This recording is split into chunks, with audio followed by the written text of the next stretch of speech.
Hello everyone.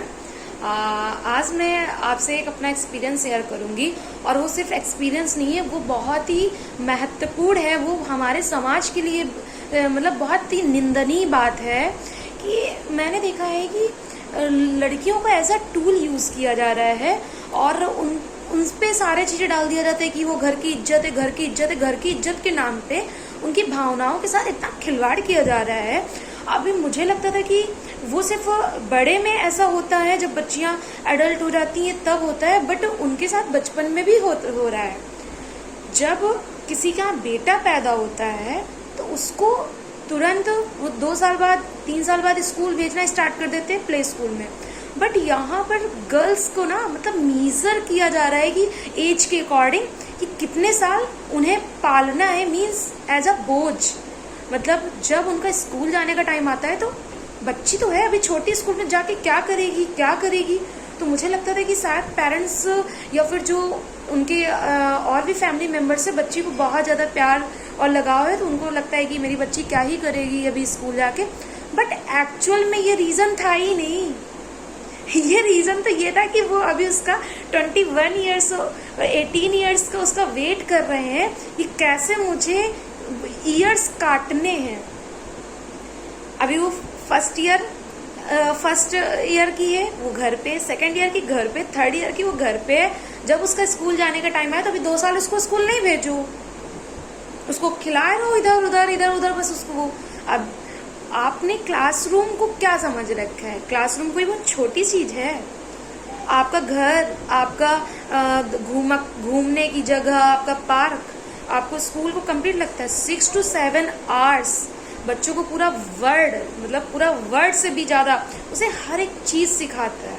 ठीक है, वो किस तरह सिखाता है? वो टाइम मैनेजमेंट होता है। जो आप कोविड आया था ना, कोविड में 2 साल 1 साल जब बच्चे घर रहे ना, कुछ नहीं सीख पाए।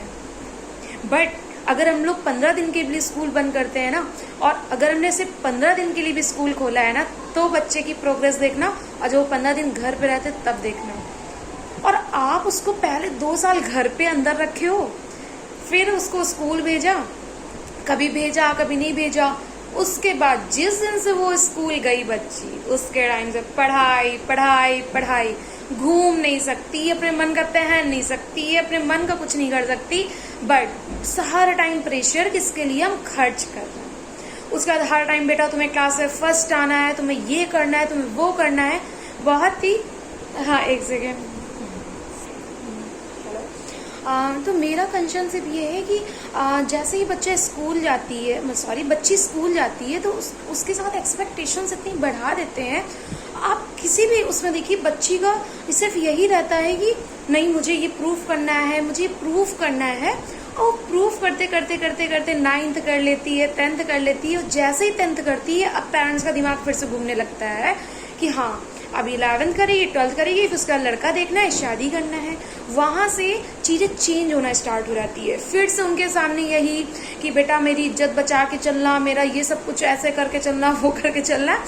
अब उसके बाद जैसे जैसे उसने 12th पास आउट किया, अभी कुछ फिर कभी कभी पेरेंट्स का मूड चेंज भी हो जाता है उसका रिजल्ट देखने के बाद। लेकिन बहुत ही कम पेरेंट्स हैं आज भी। मतलब मुझे लगता था कि मेरे टाइम, आज से 20 साल 25 साल पहले की ये सारी बातें थी, बट मैं अभी भी ये चीज़ें देख रही हूँ कि जैसे ही बच्चे का 12th का जो रिजल्ट आता है, उसके बाद पेरेंट्स की मेंटालिटी चेंज होती है कि हाँ, मतलब ठीक है, चलो मैं अपने बच्चे पर ट्रस्ट करके उसे कुछ करा दे रहा हूँ। बट ये बहुत ही कम परसेंट, लाइक 100% में 50% तो पढ़ाने की कोशिश करते हैं कि हाँ 12th के बाद हम कुछ कराएंगे, और उसके बाद रिजल्ट देखने के बाद वो थोड़ा परसेंटेज बढ़ जाता है। फिर जैसे ही वो ग्रेजुएशन या अदर चीज़ें अपनी कर रहे हैं, हाँ, फिर उनको चूज़ करने की भी अपनी आज़ादी नहीं होती कि वो इस फील्ड में जाना चाहते। बहुत कम फील्ड्स होती हैं जिनमें पेरेंट्स एग्री करते हैं कि आपका ये ड्रीम है, आप इसको चूज़ कर लो। फिर जैसे तैसे उन्होंने चूज़ किया, वो बाहर गए। फिर तब उनकी साइकोलॉजी चेंज होती है, उनका इन्वायरमेंट चेंज होती है, उनकी सोसाइटी चेंज होती है। तो कभी कभी कुछ पेरेंट्स तो होते हैं जो अपने आप को ढाल लेते हैं और आगे बढ़ने की कोशिश करते हैं। कुछ तो ये होता है कि उनके पेरेंट्स के बीच में, बच्चों के बीच में एक गैप आने लगता है और इतनी ज़्यादा चीज़ें चेंज होती हैं। कुछ की तो पढ़ाई छोड़ के उन्हें घर बुला लो, फिर उनके साथ वो करना। मतलब पूरी जिंदगी उनके साथ सिर्फ ये कि तुम मेरी इज्जत बना के चलो, इज्जत बना के चलो। इज्जत इज्जत के नाम पे उनकी पूरी आज़ादी छीन ली जाती है। एक ग्रैंड मैरिज कर दी जाती है और ग्रैंड मैरिज में ये दिखा दो कि हाँ देखो, मतलब मैंने अपनी बच्ची को जान से ज्यादा प्यार किया, लेकिन जहां जान देनी थी वहां तो दिया ही नहीं गया। सबको देख रहे उनकी ग्रैंड शादी, क्या वो लड़की भी उस टाइम पे खुश है? अभी मैं एक रिसेंट मैरिज पे गई थी, वहां पर यही हुआ। तो मैंने सिर्फ अपने जो साथ की और भी मेरी फ्रेंड्स थी, मैंने उनसे यही पूछा, लोग तो खूब खुश हो रहे हैं, क्या एक्चुअल में मतलब ये भी कह रहे यार बहुत ही बड़े घर की लड़की थी, ये हुआ वो सब चीजें हुई, बट एक्चुअल में क्या उस लड़की को आजादी थी अपनी चीजें चूज करने की? तो मुझे लगता है कि भाई लड़कियों पे इतनी चीजें ना थोपो, लड़कियों को ऐसी एज अ टूल यूज ना करो। और फिर उसके बाद पहले तो मुझे एक चीज ये लगता था कि लड़कियों की एजुकेशन इस वजह से भी रुक जाती है क्योंकि उनके पेरेंट्स को डाउरी देनी पड़ती है, तो इस वजह से भी उनकी रुक जाती। बट ये एक रीजन, कंप्लीट रीजन नहीं था।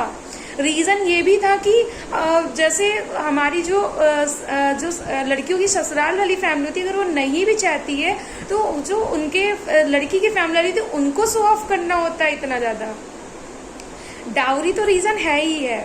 और दूसरा ये हो गया कि लड़की वालों को भी दिखाना होता है, उनको भी अपनी पोजीशन बनानी होती है कि हाँ मतलब मैंने अपनी लड़की को फूल जैसे पाला है, ऐसे फूलों के उसमें उनको कली है, ये ऐसा वाला माइंडसेट। ठीक है, दो रीजन तो ये हो गए।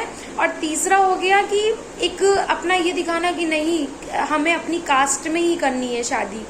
जब मैं बच्चों से ये पूछती हूँ कि आपको बनना क्या है, इवन मेरे भी फ्रेंड सर्कल में जैसे हैं, तो पेरेंट्स की ये डिजायर तो होती है, बहुत ही महत्वाकांक्षाएं होती है कि मेरा बेटा आईएएस बनेगा, मेरा बेटा आईपीएस बनेगा, मेरा बेटा डॉक्टर बनेगा, इंजीनियर बनेगा। क्यों बनेगा पता है? सिर्फ उनको दहेज अच्छा मिले। जो रियलिटी है वो है। और पता है जब अगर बात कभी, अब भाई आपका बच्चा अभी तक आपकी नजरों के सामने था, फिर उसके बाद वो बाहर स्टडी करने के लिए या कोई भी बड़ी फील्ड में अगर आपको इंजीनियर बनना है, डॉक्टर बनना, आईएएस बनना है, वो सब कहने की बात है कि 2 साल में बन गए। जो 2 साल में बन गए उनकी प्रिपरेशन बचपन से चल रही होती थी, उनको घर पे ऐसा एनवायरमेंट मिल रहा था, या फिर करते करते 6 to 7 years लगता है। अब भाई जो 7 में पढ़ रहा होता है तो उसे कंफर्टेबल फील होता है तो शादी करने के उसमें आ जाते हैं। अब पेरेंट्स का आता है कि हम लटक जाएंगे हम सुसाइड कर लेंगे, हम मर जाएंगे, ये कर लेंगे, वो कर लेंगे। इसमें मुझे पेरेंट्स का भी गलती नहीं लगता है, क्योंकि बचपन में बच्चे जिद करते थे, आज पेरेंट्स अपनी बात मनवाने के लिए ये सब दे देते हैं। बट मुझे उस टाइम उस लड़के के ऊपर लगता है कि कल को तुम आईएएस ऑफिसर बनोगे तो तुम्हारे सामने जब एक इश्यू आएगा अदर कास्ट का, ये मैरिज का भी इश्यू आएगा, इंटर कास्ट मैरिज के भी इश्यूज आएंगे, तो क्या कहोगे कि जाके कर लो जाके अपनी कास्ट में शादी, नहीं तो लटक लो जाके। एक तो ये दोगे, कल को आपके पास पेशेंट आ जाएगा कि ये आपकी कास्ट का पेशेंट नहीं होगा तो आप तो इलाज ही नहीं करोगे, वो बिल्कुल मरने की हालत पे होगा, तो आप कहोगे नहीं करोगे। बट आप करोगे, आप इसलिए करो, किसी भी कास्ट का हो, किसी भी रिलीजन का हो, कहीं का भी हो, किसी भी स्टेट का हो, किसी भी कंट्री का हो, बट आप करोगे क्योंकि आपको कुछ नहीं प्यारा, आपको सिर्फ और सिर्फ पैसा प्यारा है। ठीक है, आज भी लोगों को लगता है कि इंटरकास्ट मैरिज होगी, लड़कियां लव मैरिज करेंगे तो शायद दहेज का इशू, दहेज शायद नहीं मोस्टली आता है, तो इस वजह से शादी नहीं होती। वो सब सिर्फ उसको एक ये दे दिया जाता है कि नहीं पापा नहीं मान रहे, मम्मी नहीं मान रहे, हमारी सोसाइटी नहीं मान रही, और सोसाइटी में उनको शो ऑफ करना होता है। तो आप पहले अपने बच्चे के अंदर ये तो डालिए कि मतलब उसको अगर कोई चीज बनना है तो क्या बनना है, वो बनेगा। कुछ ही फील्ड्स हैं जिनमें बनना है, 15 से 20 फील्ड्स होती हैं, वही बनना है। तो सिर्फ वो पैसे कमाने के लिए कर रहा है कि एक्चुअल जिंदगी जीने के लिए, एक मानव बनने के लिए कर रहा है, पहले वो भी तो देखो। फिर देखो धीरे धीरे ना जैसे जैसे लड़कियों का एजुकेशन सिस्टम है, आप देखोगे कि धीरे धीरे ग्राफ नीचे की ओर आता है। वो ग्राफ क्यों नीचे की ओर आ रहा है, उसका एक ही रीजन है, क्योंकि पेरेंट्स की उनसे बहुत ज्यादा एक्सपेक्टेशंस हो जाती हैं। एक्चुअल में सब कहते जरूर है कि हम अपनी बच्ची को, हम अपनी लड़की को उड़ते हुए देखना चाहते हैं, उसको मतलब कोई दुख ना हो, वो हम ये देखना चाहते हैं। बट एक्चुअल में आप देखो कि क्या आप वही चीजें कर रहे हो? आप ये चाह रहे हो कि ससुराल वाले सारा कर, बच्ची आपने पैदा करी है और एक्सपेक्टेशन किसी और से कर रहे हो। मैं और भी वीडियो में कुछ और भी बोलूँगी, क्योंकि मैं भी ऐसा कुछ बोल दूंगी जो शायद लोगों को अच्छा भी ना लगे। बट मेरे अंदर जो थॉट्स आते रहते हैं, तो मुझे लगता है कि मैं सबको तो नहीं चेंज कर सकती हूँ, बट शायद ही कुछ लोगों को मैं चेंज कर लूँ, क्योंकि मेरे सामने बहुत सारी चीज़ें आती है तो सब लोग कहते थे this is the Indian culture. Indian culture कौन बनाता है? हम ही लोग तो बना रहे इंडियन कल्चर। तो इंडियन कल्चर को मैं चाहती हूँ कि ठीक है, मैं पूरे होल इंडिया को नहीं चेंज कर सकती, बट मेरे जो अराउंड है, मेरा जो फ्रेंड सर्कल है, कम से कम वो ऐसी, मेरे ब्रदर्स एंड मेरे सिस्टर तो ऐसी मेंटालिटी लेके नहीं आए ना। क्योंकि फिर मुझे उस टाइम अगर जैसे कुछ परसेंटेज मेरे साथ अगर ऐसा होता है ना, तो फिर मेरा वो होता है कि उसी संस्कार में, उसी सब में पढ़े हो, लेकिन आज तुम लोग इतने बड़े हो चुके हो कि तुम उसी समाज का हिस्सा बनते जा रहे हो।